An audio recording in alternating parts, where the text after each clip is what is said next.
dari Uhti Badriah mungkin dari kota Tangerang. Pertanyaannya adalah, alhamdulillah saya sudah beberapa kali melihat acara ziarah guru mulia Al-Habib Umar bin Muhammad bin Salim bin Hafid beserta santrinya, yaitu ziarah ke makam Nabiullah Hud alaihissalam di YouTube, Ustaz katanya. Yang saya tanyakan adalah bagaimana sejarah Nabi Hud alaihissalam di kota Tarim sehingga menjadi tradisi ziarah makam Nabi Hud di kota Tarim setiap bulan Sa'ban katanya Ustaz. Nabi Allah Hud alaihi salam wa ala nabiyyina afdhalus salatu wassalam, seorang nabi dan rasul yang diutus oleh Allah di Wadi Ahqaf seperti Allah katakan dalam Al-Quran. Allah sebut Wadi Ahqaf dalam Al-Quran, dan ulama bersepakat yang dimaksud Wadi Ahqaf adalah Hadramut. Dan semua ulama ahli sunnah wal jamaah dan aulia bersepakat bahwa Nabi Allah Hud dimakamkan di tempat yang sekarang itu ada, yaitu di Hadramut, jarak dari kota Tarim sekitar 2 jam perjalanan naik mobil, ya sekitar 60 kilo kurang lebih, arah ke Inat, ya setelah Inat tempatnya Sayyidina Syekh Abu Bakar bin Salim, 1 jam lagi atau 1 jam setengah lagi sampailah ke makam Nabi Allah Hud. Karena itu kebiasaan para salihin sebelum ziarah ke Nabi Allah Hud, ziarah dulu ke Sayyidina Syekh Abu Bakar bin Salim, menjadi tradisi seperti itu. Nabi Allah Hud diziarahi banyak, sejarah mencatat bahwa diziarahi sebelum Islam. Sebelum Islam makam Nabi Allah Hud yang ada sekarang ini diziarahi banyak orang. Bahkan ada riwayat Imam Ali bin Abi Thalib pernah ziarah Nabi Allah Hud. Datang orang dari Yaman di zaman Imam Ali bin Abi Thalib. Ketika ditanya oleh Imam Ali, dari mana Anda? Ditunjukkanlah tempat-tempat tinggalnya dan ciri-cirinya.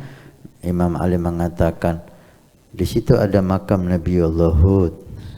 Qala na'am, iya, kami di sekitar sana. Ala kulli hal, ulama menyatakan hanya 2 makam Nabi di dunia ini yang disepakati. Satu yang tidak ada khilaf, ulama, aulia, salihin, muslimin bersepakat tentang makamnya Nabi Muhammad SAW di kota Madinah di sebelah Masjid Nabawi.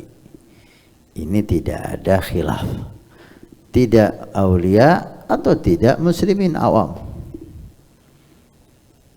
mutawatir. Yang kedua, makam Nabi Allah Hud disepakati oleh para aulia bahwa makam Nabi Allah Hud di sana. Apa maksudnya sepakat para aulia? Banyak di antara mereka yang menyaksikan Nabi Allah Hud di situ memang secara yaqadatan. Ketika dibuka hijab oleh Allah, Allah tunjukkan. Dan itu bukan hal yang mustahil bagi aulia as-salihin, karena semua yang bisa menjadi mukjizat Nabi maka bisa menjadi karamah wali. Nabi Muhammad SAW berjalan di kuburnya Nabi Musa, dilihat di situ salat, ketahuan di situ Nabi Musa, dan seterusnya. Ala kulli hal, makam Nabi Allah Hud disepakati oleh aulia dengan kasyaf, dengan ma'rifah billahnya. Di situ makam Nabi Allah Hud. Sebelum Islam dan setelah datangnya Islam, makam Nabi Allah Hud ramai dikunjungi orang. Ziarahnya sesuai dengan keinginan mereka dan rombongan mereka masing-masing. Sampailah zaman Faqihil Muqaddam Muhammad bin Ali Ba'alawi sebagai tokoh dari Al-Ba'alawi Ahlul Bait Nabi sallallahu alaihi wasallam. Ketika dilihat ziarah Nabi Allah Hud begitu antusias masyarakat untuk mendatanginya, dan ziarah itu dalam hari dan waktu yang dia inginkan masing-masing, sehingga tidak ada kebersamaan rombongan demi rombongan dan waktu yang tidak diatur, maka faqihul muqaddam melihat ini kesempatan dakwah ilallah, maka dijadikanlah ziarah itu bareng bersama-sama di satu waktu. Maka diibaratkan seperti haji. Di tanggal 9 Dzulhijjah semuanya kumpul di padang Arafah. Maka dijadikan ijtihad Sayyidina Faqihul Muqaddam, dijadikan ziarah itu di awal Sya'ban, sekitar 4, 5, 6 Sya'ban. Awal Sya'ban, di bawah 10 Sya'ban. Ala kulli hal, maka Faqihul Muqaddam menjadikan satu rombongan ziarah bersama-sama. Berjalanlah di zaman Faqihul Muqaddam ziarah bareng, dikemaslah dalam ziarah itu banyak hal. Ada di situ salat jamaah, ada di situ dakwah ilallah, ada di situ silaturahmi, saling berkunjung, seperti lebaran. Seperti lebaran. Wal ajab, yang sangat hebat itu di saat ziarah semuanya laki-laki, gak ada satupun perempuan. Jadi aman daripada campurnya laki dan perempuan, aman daripada pandangan haram ke perempuan. Yang masak pun laki-laki, yang jualan di pasar laki-laki, nggak ada perempuan. Dikatakan oleh para aulia, pernah suatu saat Faqihul Muqaddam tidak ziarah kepada Nabi Allah Hud, mengutus salah satu putranya untuk mengawal ziarah rombongan. Nabi Allah Hud dikatakan mendatangi Faqihul Muqaddam.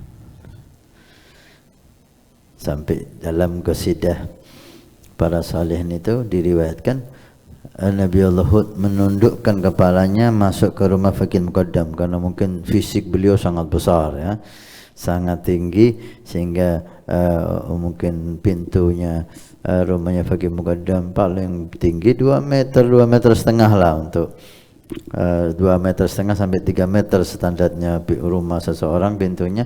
Mungkin Nabi Allah Hud lebih tinggi dari itu, sehingga dia menundukkan kepalanya masuk ke pintunya Faqihul Muqaddam. Setelah ketemu, beliau mengatakan, ya Syekh, illam tazurni zurnak. Kalau kamu enggak mau ziarah sama aku, kata Nabi Allah Hud, maka aku akan ziarah kepada kamu. Dikatakan oleh aulia, kenapa Nabi Allah Hud, Nabi Rasul, mendatangi Faqihul Muqaddam? Derajat Nabi dan Rasul jauh lebih afdal. Dikatakan oleh aulia, karena Nabi Allah Hud mencium Nabi Muhammad di dalam Faqihul Muqaddam. Karena Faqihul Muqaddam Muhammad bin Ali Ba'alawi, pewaris sempurna Nabi Muhammad di zamannya. Pewaris sempurna Nabi di zamannya adalah Faqihul Muqaddam. Maka Nabi Allah Hud melihat Rasulullah Muhammad di dalam hal Faqihul Muqaddam sampai beliau ziarah. Alhasil cerita panjang, saat itu maka Faqihul Muqaddam tidak pernah lagi absen dalam memimpin ziarah setiap bulan awal Sya'ban. Terus menerus Faqihul Muqaddam meninggal, diteruskan oleh putranya, putranya meninggal, diteruskan oleh putranya, terus diwarisi ziarah ini dari keturunan Faqih ke anak cucunya sampai ke zaman Habib Abdurrahman As-Saggaf. Meninggal diwariskan putranya yang memimpin, Sayyidina Umar Al-Mahdar. Meninggal Umar Al-Mahdar, putranya yang memimpin Habib Abdullah Al-Idrus Al-Akbar. Putra sampai kepada Abdullah Al-Idrus Akbar, meninggal ke putranya meninggal sampai ke Abdul Syekh Ali, kemudian bin Abdurrahman bin Ali, kemudian sampai kepada Syahabuddin Ahmad. Syahabuddin meninggal, diserahkan kepemimpinan ziarah Nabi Allah Hud kepada Sayyidina Syekh Abi Bakar bin Salim. Maka mulai saat itu Sayyidina Syekh Abu Bakar bin Salim memimpin ziarah sampai beliau meninggal, tidak pernah lepas ziarahnya dari beliau, diteruskan oleh putra Sayyidina Syekh Abu Bakar bin Salim, diteruskan oleh putranya, putranya ke putranya, putranya ke putranya, sampai di saat ini dari anak cucu Sayyidina Syekh Abu Bakar bin Salim yang memimpin. Itu ziarah yang resmi, yang asli dari zaman Faqih Muqaddam. Kemudian di saat itu kata Sayyidi Habib Umar, seperti di zaman Al-Habib Abdullah Al-Haddad, ketika menunggu ziarahnya Sayyidina Syekh Abu Bakar bin Salim, maka santi-santi Habib Abdul Haddad mengajak Habib Abdul Haddad untuk ziarah, untuk ziarah permulaan persiapan ziarahnya Sayyidina Syekh Abu Bakar bin Salim. Maka mulailah Habib Abdullah Haddad ada ziarah yang dipimpin oleh Habib Abdullah Haddad dan diteruskan sampai sekarang munsib Habib Abdullah Haddad. Kemudian Habib Ahmad bin Zain al-Habsyi, santrinya Habib Abdullah Haddad, juga seperti itu, santri-santrinya sambil menunggu ziarah resmi yang dipimpin oleh cucu Syekh Abu Bakar bin Salim, beliau mengadakan ziarah sendiri.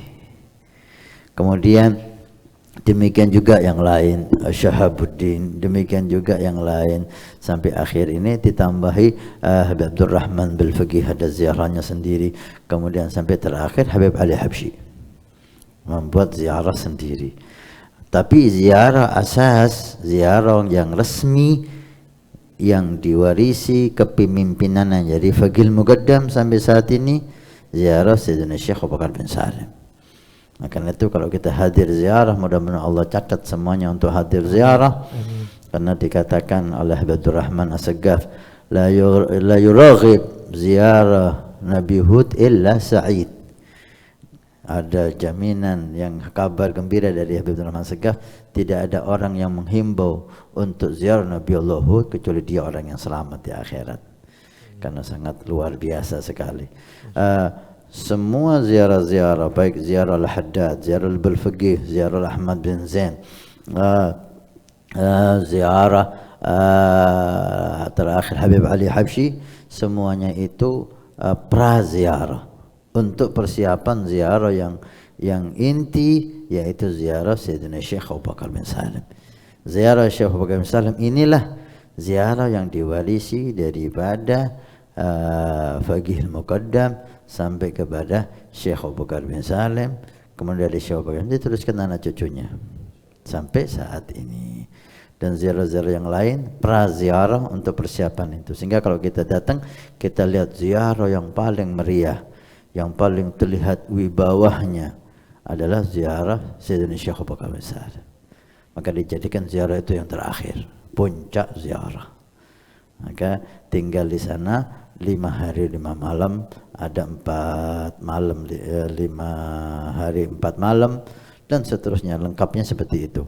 Tidak ada satu perempuan pun, bahkan tidak ada signal dulu, tapi sekarang mulai ada signal. Alhamdulillah ada live sekarang dari sana yang bisa kita saksikan. Wala kulli hal, semuanya ibadah, semuanya ta'ah, semuanya sedekah, silaturahmi, begitu indah, begitu mulia, begitu istimewa. Mudah-mudahan Allah catat kita untuk bisa ziarah di tahun-tahun berikutnya. Masya Allah, amin ya rabbal alamin. Nabi bersabda, man bana masjidan banallahu baitan fil jannah.